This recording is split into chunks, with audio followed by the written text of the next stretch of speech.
Salut, épisode 4. 1, 2, 3, 4. Slash 2VD OBA. Châssis haut, à la base à charbon, a reçu toutes les billettes option Traxxas, a reçu porte-fusée option Traxxas, avant-arrière, chape avant option Traxxas alu, tous les triangles RPM, la boîte de transmission RPM, devant un Proline Secure Lock, derrière la tourelle RPM, pare-choc arrière RPM avec les roulettes. Toutes les pièces d'origine sont fournies avec le véhicule. On a les protections d'amorto RPM. La suspension est réglée hyper souple pour le tout-terrain. C'est un engin tout-terrain spécialement suivi avec le centre de gravité haut. Il a un VXL 3S à bord. Les pneus d'origine qui sont en excellent état. Et je vous ai fait un petit run sur la piste avec les Louise ST Rocket. C'était un peu trop balourd pour lui. Il n'était pas spécialement à l'aise avec. Les SC Rocket ensuite ça allait mieux, mais évidemment on a l'OBA, donc tout le poids en haut dans la cabine, on a le châssis haut, donc il faut rouler en conséquence. Le plus simple c'est de mettre 4 nœuds pas chers chinois de shortcars dessus pour bien t'amuser sur le goudron avec. Ils ne vivront pas éternellement, moins longtemps que les Louise SC, mais bon, tu trouves des jeux de pneus à 15-20 euros qui tiennent quand même 4-5 packs ou plus sur le goudron. Il y a deux LiPo 7600 25C, le chargeur Traxxas double sortie qui va avec, et tout ça est à vendre. Effectivement, je voulais juste vous faire les essais, vous voyez bien que le matériel fonctionne et fonctionne bien. Alors, mériterait 3S, après 3S sur les surfaces accrocheuses partout, par contre ça sera chaud, donc il faudra diminuer le rapport de transmission. Là, d'un autre côté, il est livré avec deux S7600. Pareil, là tu pourrais monter un peu l'étagement de transmission pour aller un peu plus vite, mais ça dépend ce que tu en fais. Après c'est libre à chacun de faire avec ce qu'il veut, évidemment. Si tu veux cette machine, tu me mails sur rcgarage68@gmail.com. Elle est disponible. Pour le prix, c'est pareil, arrêtez de me dire un prix parce qu'on ne sait pas si c'est dans le budget. Utilise ton cerveau, soit logique, slash 4.4 OBA, 4.2 OBA, tu vas voir ce que ça coûte sur net. Tu regardes un peu ce que coûtent les options RPM et les options alu Traxxas, et tu auras une idée de prix de ce que l'utilisateur de cette machine a dépensé en neuf. Et de là, tu me mails et tu me fais une petite proposition. Ensuite, on discute si tu es dans les clous, si tu n'es pas dans les clous, etc., etc. C'est aussi simple que ça. Arrêtez de vous prendre la tête. N'imaginez pas non plus que ce sont des caisses à 100 balles ou 200 balles. Tu n'auras pas ce slash pour 200 balles, ni même 300, puisqu'il y a batterie, chargeur, toutes les options, carrosserie et deuxième carrosserie neuve avec.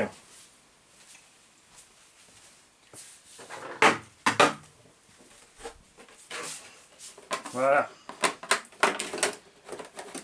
Tu vois. Donc, hein,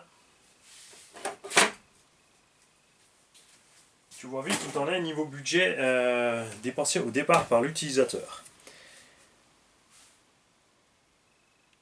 Le dos motrice s'en sort super bien avec les amortos d'origine, surtout que les protections, déjà les triangles protègent un peu mieux les amortos. C'est, je crois, Quentin qui nous l'a fait remarquer, effectivement. De toute façon, les amortos, les triangles sont déjà mieux protégés par les amortos sur le dos motrice. En plus, il y a la protection. Comme l'engin est plus léger aussi sur le retournement et qu'il y a la carrosserie qui protège dessus, t'accroches pas trop sur la roue, tu tires pas trop sur l'amorto, résultat ça se passe bien. Et c'est un engin qu'on a déjà eu au garage, évidemment vous savez qu'on est content avec ce genre d'engin, comme toujours chez Traxxas, ce qui picote c'est le prix du neuf.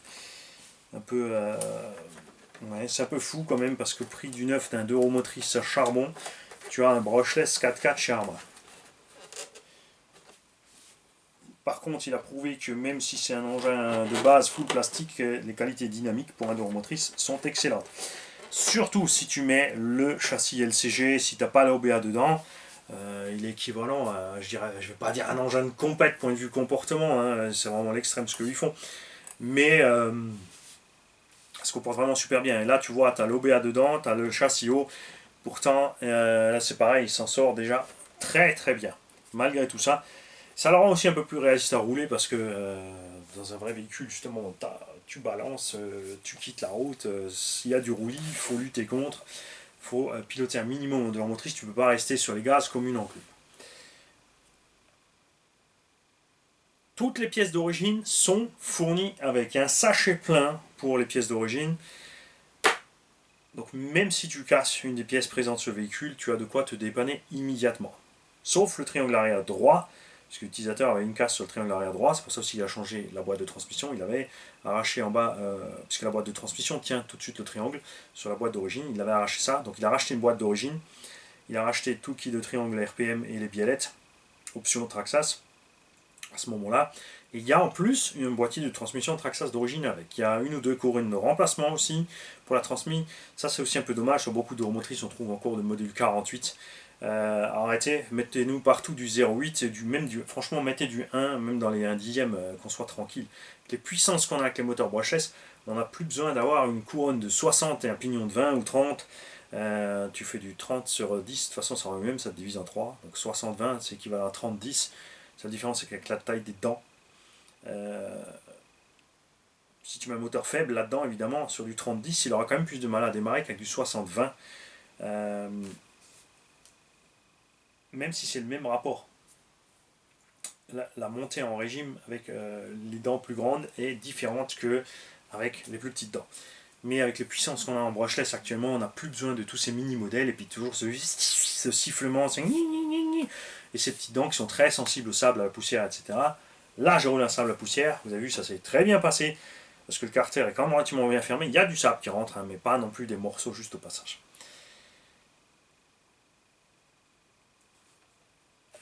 Le bouton là, il sert pour l'OBA. Là, tu peux accélérer sur place, il ne se passe rien, à part l'OBA qui bug quand il est branché.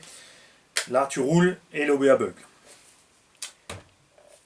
Tu peux régler le volume de l'OBA.